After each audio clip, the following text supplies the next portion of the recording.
This is the Bates Bobcast, our weekly podcast where we take a look at the week that was in Bates athletics. My name is Aaron Morse, and this week we chat with former Bates football and lacrosse player Sam Francis, who is working in the NFL with the Cincinnati Bengals, just 2 years out of college. Plus, the lacrosse teams both defeated Hamilton, and women's rowing started the spring season as well as you can imagine.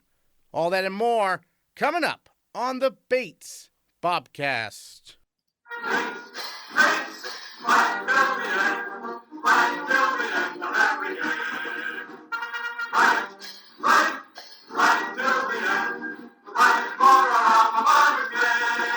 The number 12 nationally ranked Bates men's lacrosse team sports an overall record of 7-2 and a conference mark of 4-1 after the Bobcats defeated Hamilton 17-9 on Saturday. Junior captain Matt Listava scored 4 goals and dished out 4 assists in the victory.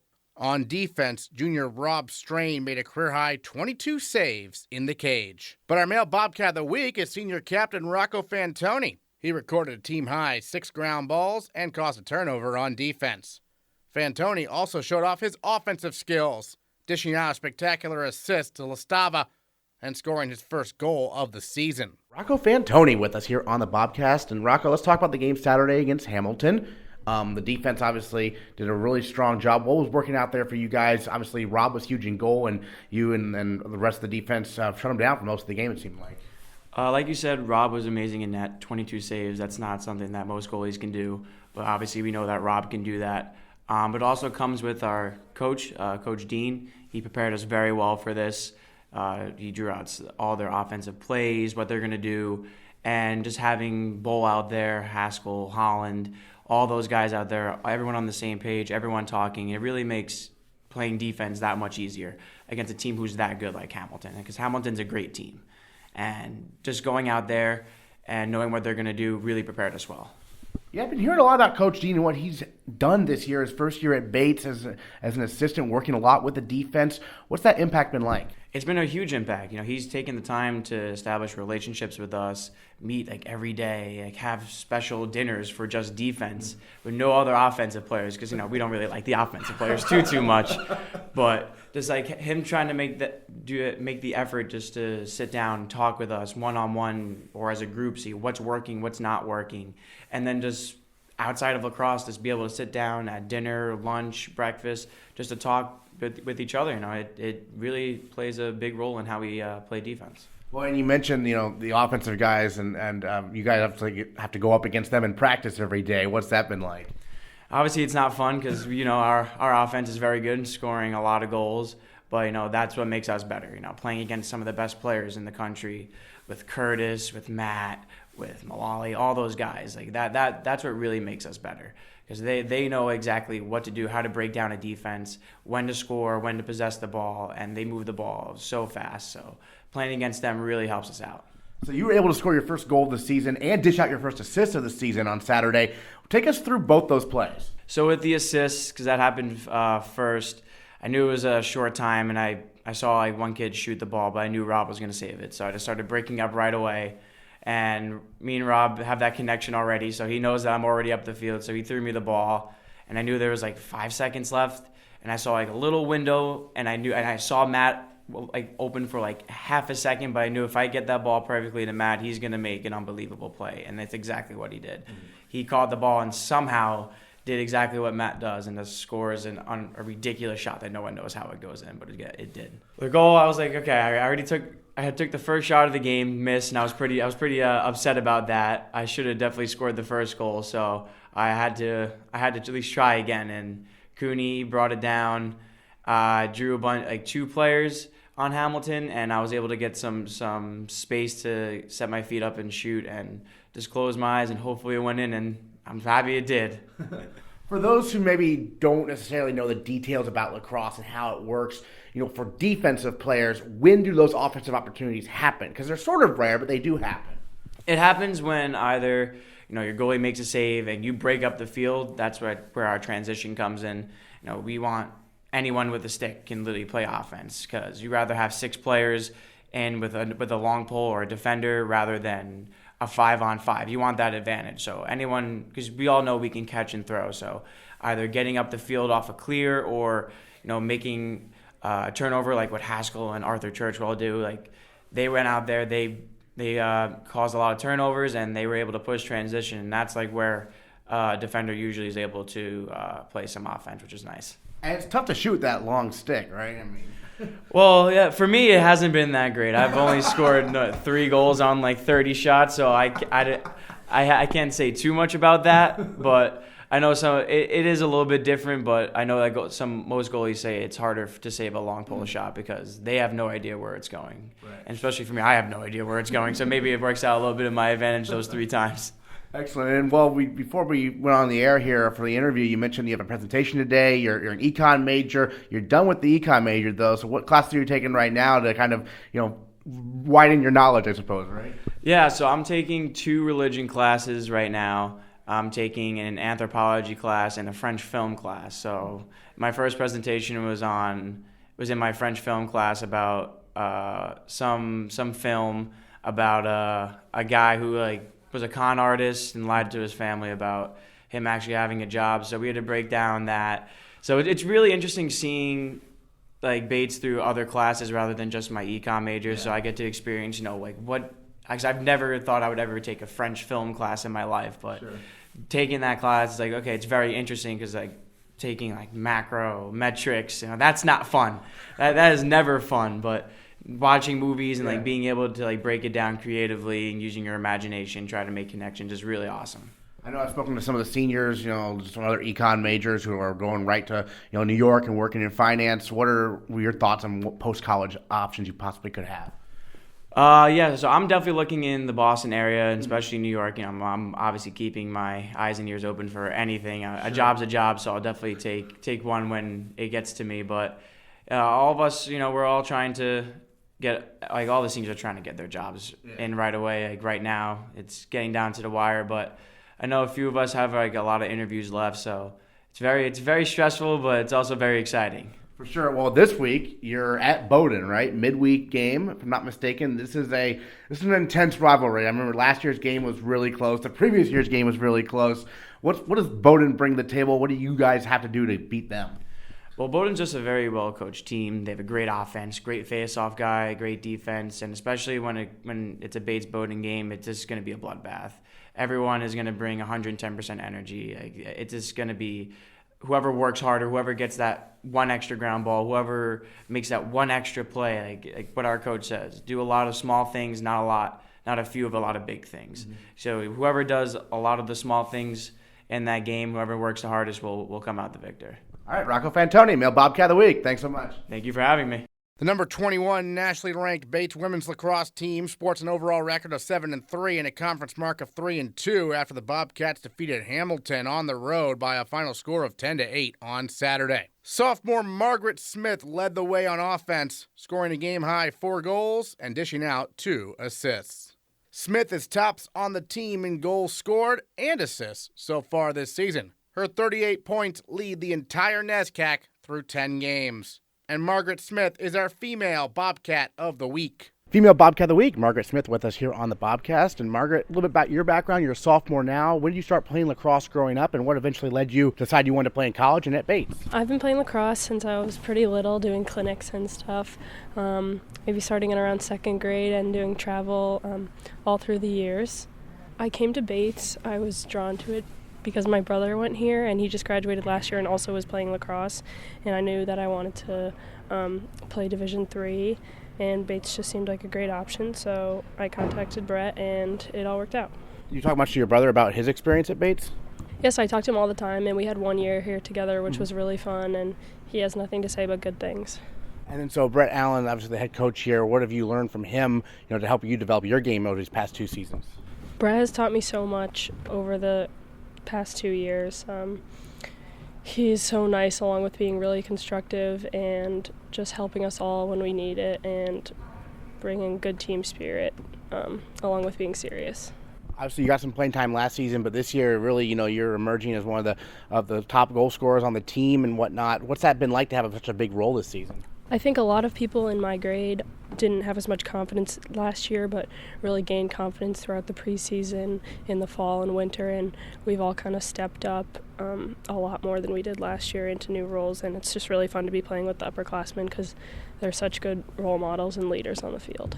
To start the year, you had that big win at Middlebury. There are a couple setbacks there with Babson and Wesley, and how the team able to, bounce back from that because you knew you had the talent to beat anyone after that Middlebury win.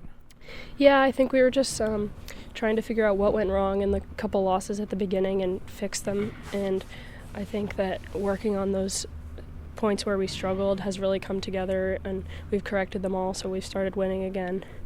From an academic perspective, what are you studying here at Bates? I study economics. What prompted you to decide you wanted to do that, I guess? Well, I just took the intro classes last year, and they interest me, so I kept going with it, and it's been a good option. Terrific. And then you were working there on the attack with people like Katie Allard and Sydney Howard as well, some seniors. What have you learned from them, maybe? Yeah, the seniors have been such good leaders, and they have so much experience out there from the past few years. They're really good role models, and they're always giving us good advice and keeping the confidence and the spirit up at practice and in the games, and they're always keeping everyone focused. This past Saturday, a win at Hamilton. That's a long road trip, right? So what was that trip like, and what allowed the team to come away with the win? Yeah, it was a long road trip. There's a lot of bonding that goes on the bus, and we made it through. It wasn't so bad, and it made it a lot more fun on the way back to have a win. Fairly tight game, it seemed like, throughout. Kind of a defensive struggle, is that fair to say? I thought the defense was doing a good job on both teams, and there was a lot of sloppiness and transition for both teams, and we were just both working really hard to get the ball back, and both teams were having good cause turnovers, and our shots just started falling more in the second half. Right, because at the beginning of the game, I think neither team scored for like 16 minutes or something. What was that like? Yeah, the first 15 minutes was just back and forth. Yeah. I think there were 4 pipes hit, 2 by each team in the first half. And then things started picking up near the end of the first half. So this week, hosting Bowdoin, midweek game, right? What's going to be key to facing the Polar Bears here this week, I think? I think we just need to be really focused in practice today and tomorrow and come out ready to play for a nighttime game, which might be a little colder or just a different environment than we've had our past NESCAC games on Saturday afternoons. What's it like playing on Garcelon, though? That must be nice. Yeah, I love playing on Garcelon. It's nice to not have to get on the bus and to just be focused on home field. All right, Margaret Smith, Female Bobcat of the Week. Thanks so much. Thank you. Junior Julia Panapento hit 2 home runs, including a grand slam in a doubleheader split for the Bates softball team Thursday at the University of New England. Bates dropped 3 games to perennial power Tufts over the weekend in NESCAC action, but the Bobcats get a chance to bounce back right away with a pair of non-conference contests Wednesday at St. Joseph's and 3 more NESCAC games this weekend against Colby. Bates is scheduled to host the Mules in a doubleheader Saturday starting at noon. In baseball, the Bobcats dropped the first 2 games of their 3-game set at Tufts before bouncing back to win the series finale 6-5. The Bobcats jumped out to a 6-1 lead and held on from there to defeat the Jumbos. Senior captain Alex Simon got the final 5 outs of the game to earn his first save of the season, and he joined the Bobcast to chat Bobcat baseball. Last year, you were kind of the setup man to Jake Shapiro. This year, it looks like you might have that closer role. So what's that like, as a senior to get that role? Yeah, I mean, it's cool. It's definitely the spot I want to be in. The combination of Miles and I in the back end, we're still kind of figuring out, who goes the 8th, who goes the 9th type thing. But, I think we got a lot of options just throughout our whole bullpen. That any guy really that gets put in that spot, I think will step up. Obviously, that Tufts game was a nail biter. What was your mentality going in? What did you see out there on the mound? Well, I came in the bottom of the 8th with guys on first and second, and I knew, we needed a ground ball to get out of the inning. I think it was a 1-1 changeup that came in on his hands. He just tapped it over the shortstop. Carter came in. It was a slow hit ball, and him and Chi made a good turn at second and got it over to first. So, and then going back out to the 9th, I was facing the heart of their order, 2, 3, 4, and I was just looking to get soft contact, trying to keep the ball in the infield. So you have an interesting background, kind of. You came into Bates as a position player and then moved to pitcher as a sophomore. How did that transition come about? So actually 10 days before I moved into college freshman year, I had Tommy John surgery on my elbow. So I went through ASOP with the cast on my arm and all that stuff. And all fall I was kind of rehabbing. I knew by February 15th I wasn't going to be in a position to throw off a mound. So I kind of had this mentality of coming to rehab for 6 months to be able to play middle infield and contribute as a freshman that way. But, I had guys like Brendan Fox, Asher McDonald ahead of me. So it was a little tough, but I got some at-bats that year.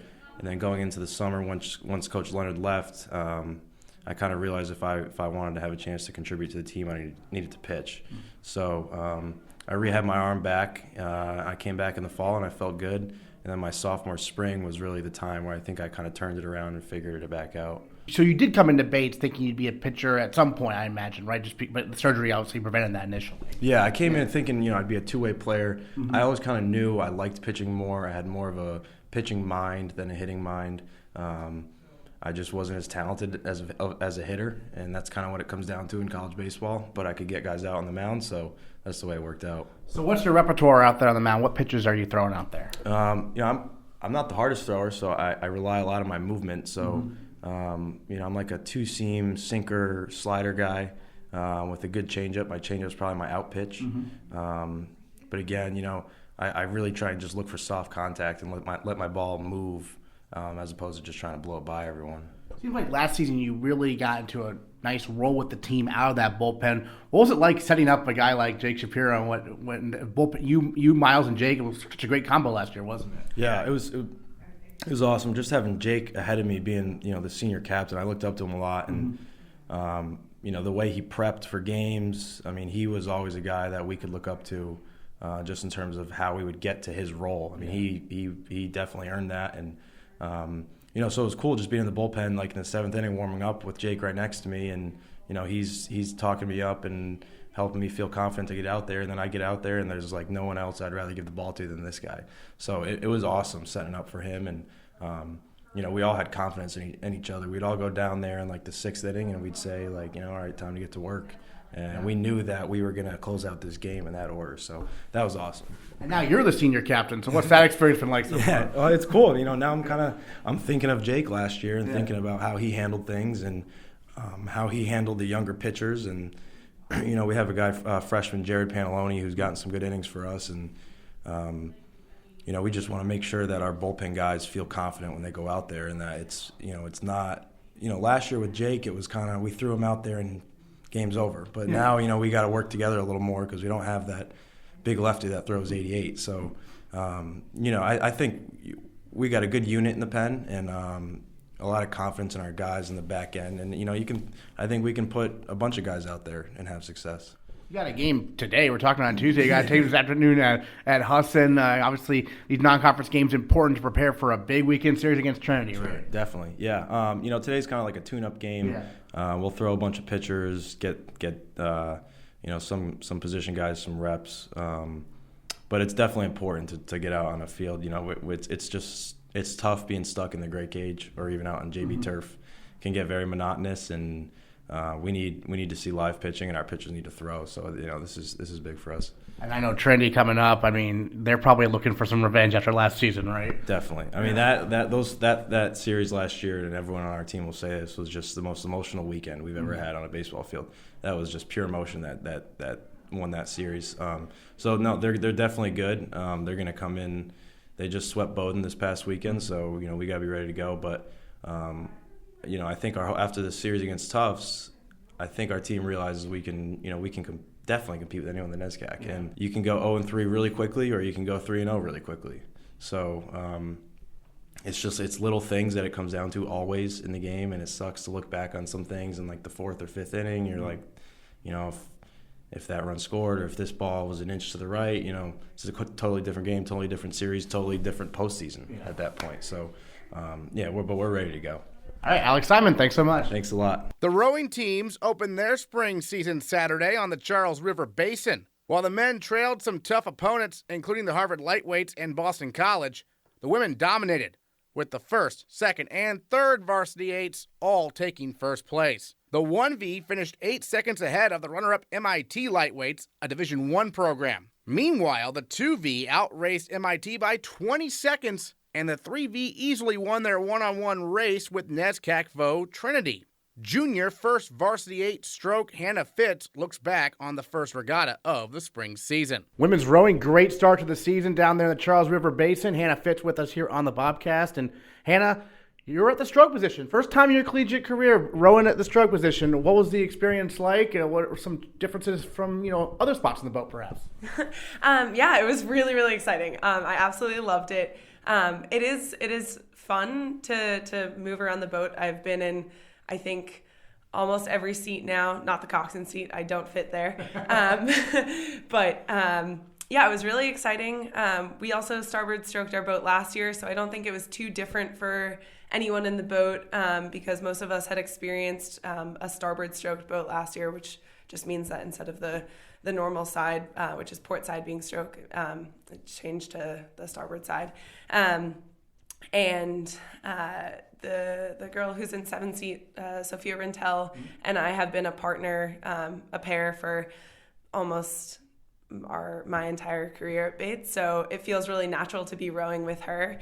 And other than the fact that I don't have anyone sitting in front of me and I'm not watching anyone's back anymore, it really was not that different other than that, because a lot of what I felt like the stroking job came from is the power behind me and the rest of the boat. I ran up to my parents after the race and I was like, oh, that was so much fun, because I could just feel the power behind me, and it was a really lively boat. And so they kind of did all the stroking work for me, except for me just sitting there and getting to look our coxswain Liza Folsom in the face, which was fun.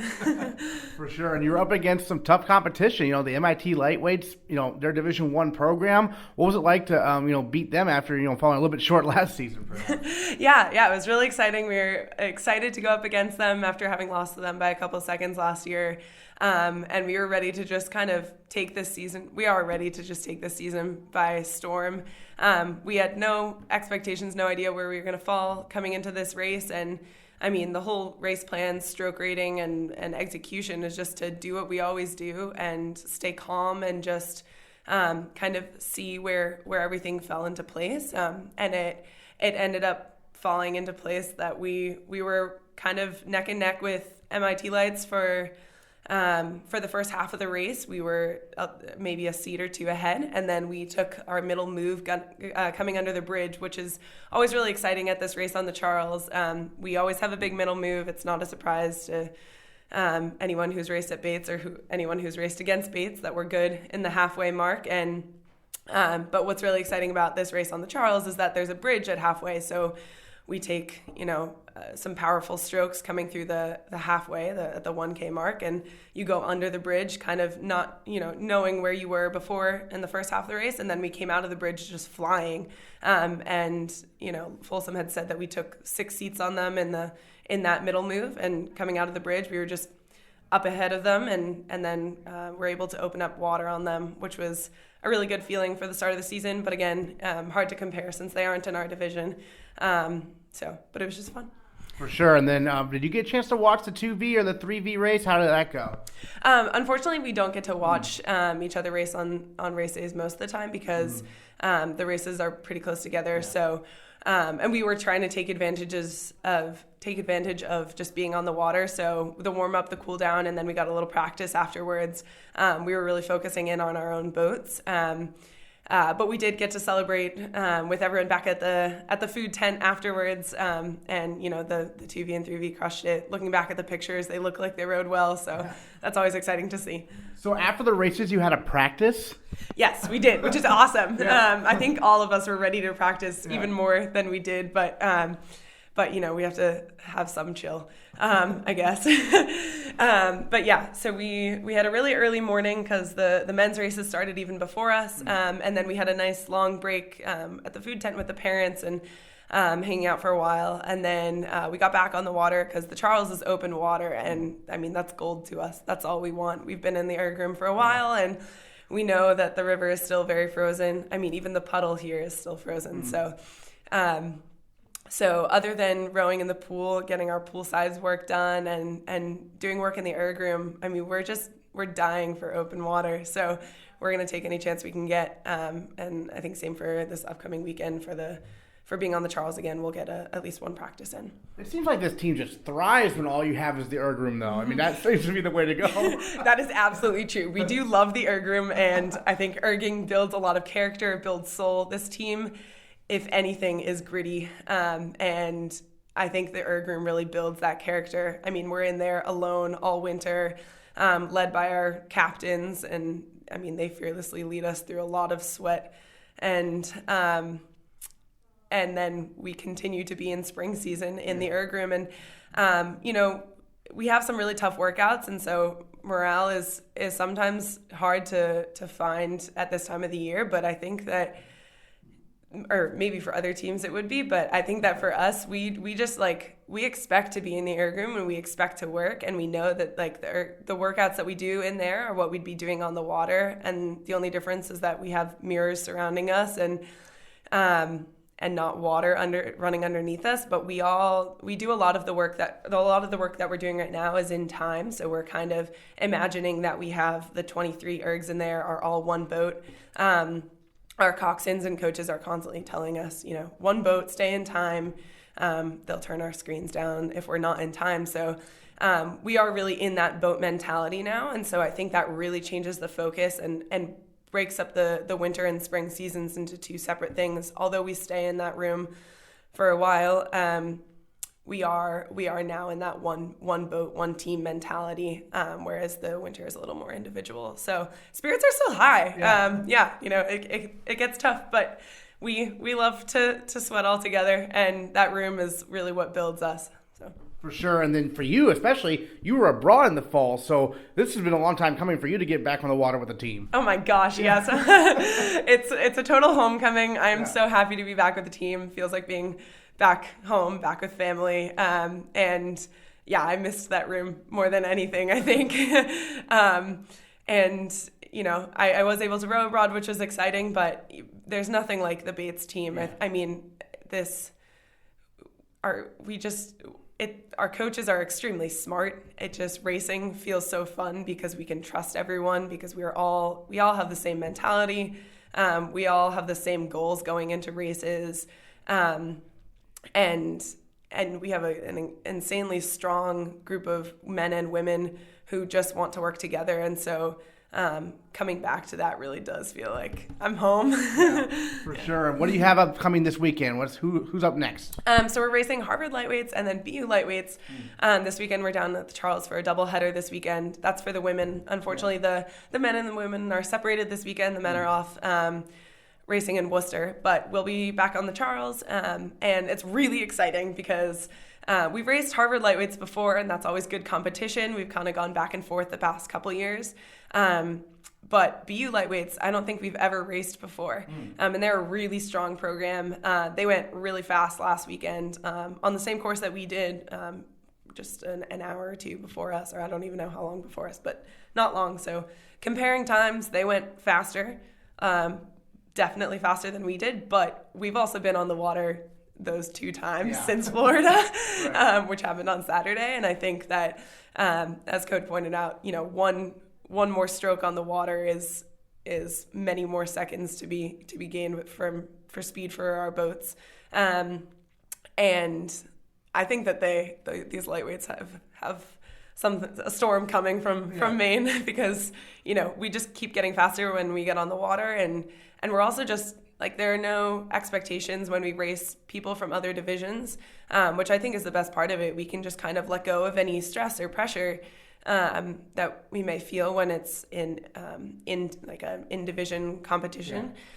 And we just get to go out there and, play with the big dogs who happen to be small this weekend. But right. Hannah Fitz, thanks so much for joining us on the Bobcast. Appreciate it. Yeah, thank you, Aaron. Sam Francis graduated from Bates in 2017 after playing for both the football and men's lacrosse teams during his time as a Bobcat. The former Bates linebacker was recently featured on the Cincinnati Bengals website for his work in their front office as a football data analyst. Francis is a football guy and a numbers guy, and we chatted with him on the phone about his new gig in the National Football League. Sam, first of all, congratulations on the gig, and I'm just curious, how did it all come about? How did you get connected with the Bengals? Oh, thanks, Aaron. I appreciate that.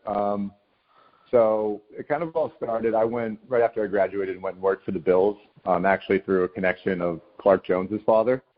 So I was there for 3 or 4 months and then went and worked on the business analytics side of sports for the Craft Analytics Group for about 1.5 years.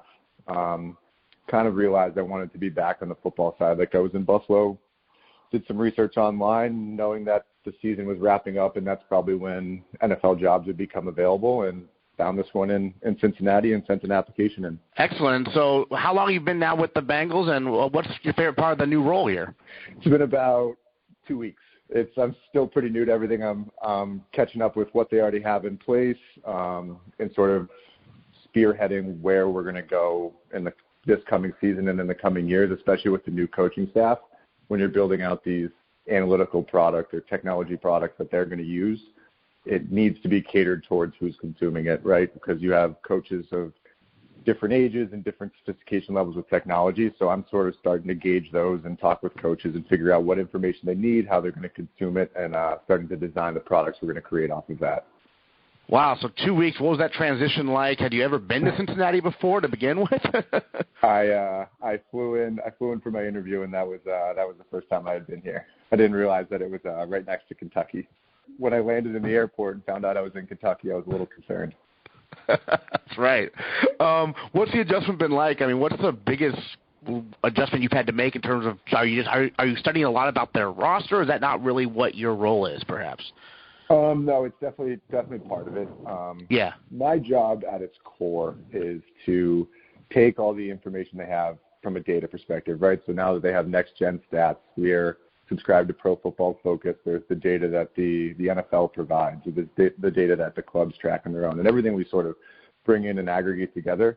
How can we utilize each of those sources and combine those sources to increase efficiency and just bring insights to the surface, right? So instead of spending time each week gathering information in order to make decisions, that information will come to the surface automatically, and you can just spend all your time making decisions and game planning.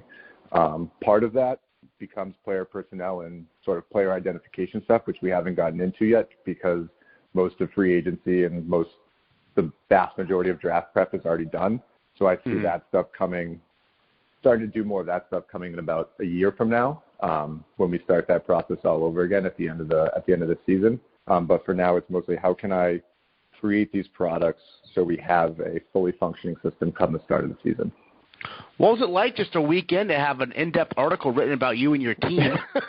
Yeah, it was nice. It's good to know that they're bought into this, because this is sort of a new field and a new direction that the NFL is going, and to know that the organization is behind it enough to publish an article about it is big. And have you interacted at all with Zach Taylor yet, and the new head coach there? Yeah, so the coaching staff's been sort of all over the place the past couple of weeks, but I have had a couple conversations with him, and I interviewed with him when I flew in about a month ago. But no, he's a great guy. He's open to a lot of ideas. Very smart. Very incorporates everyone and appreciates everyone's insights. And I'm excited to work with him. He seems like a great coach. How did your time at Bates maybe prepare you for your role working in the game of football? Yeah, it starts with Coach Harriman, sort of how he taught the game and how he taught preparation, and that kind of that plays in a lot to the role I'm in now, where my job is to take the other skills I acquired in school and math and economics and apply those to how we prepare for football, right? So playing off of how Coach Harriman taught me to prepare, and also Coach Azania, but that's definitely helped me be ready for this position. And then also just being able to take on a large workload, right? With double majoring at Bates and playing two sports, there wasn't a lot of free time, and especially when you're working in sports, I'm already callous to those long nights and long hours. So I'm definitely prepared in that sense. Yeah, talk a little bit maybe more about your double major, and did it apply to what you were doing after you graduated and whatnot? I double majored in math and econ, so it's a lot of quantitative fields, right? So that's kind of how my brain's always worked. I've never been a literary type where I write these creative articles and stuff like that. It's been more, I'm very black and white. There's a process to the way things are done, and sort of can we quantify stuff down to a given number in order to gain insights in whatever it may be that we're looking at, right? So that's sort of how I got my start, not really understanding what I was getting into when I went to Buffalo, and just being an analytics intern, right? Very broad very broad title, and I got lucky that I ended up with Coach McDermott coming in and Rex Ryan leaving right when I was arriving in Buffalo. That I got placed working on the football side of analytics, right? And that sort of opened my eyes to here's how the skills I learned in school and in my math classes and in my econ classes and these computer programs can apply to. I can use them to apply to football and sort of combine the two things I worked on while I was at school. Excellent. And then obviously the off season right now, how will your role change, if at all, once the season actually gets started? Everything picks up in the next couple of weeks with players report for their first OTA or minicamp next week, and then the draft comes, and then all the off season with training camp and OTAs and mini camps really picks up all throughout the summer, and things really get going. In season, we haven't really ironed out what my role is going to be in game day and sort of stuff like that, but it'll definitely get busier with coaches.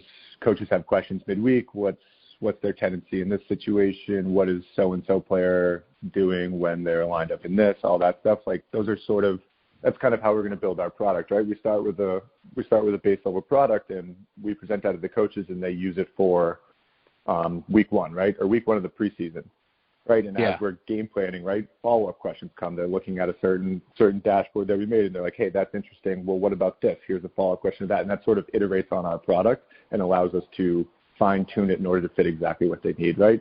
So it'll definitely be busy throughout the season, and my job is basically to be a resource for them in order to answer all the questions that they have and provide information that they may not have been able to get to efficiently before.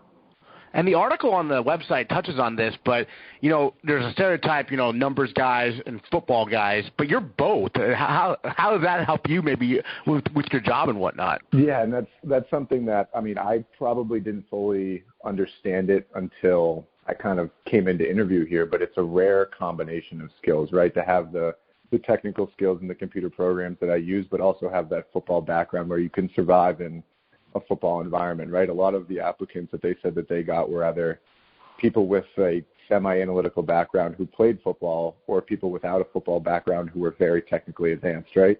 And to find a combination and a happy medium of those two was very rare, and that's something that they made clear to me when I came in and started, and that's not something that I realized was that rare probably until that moment.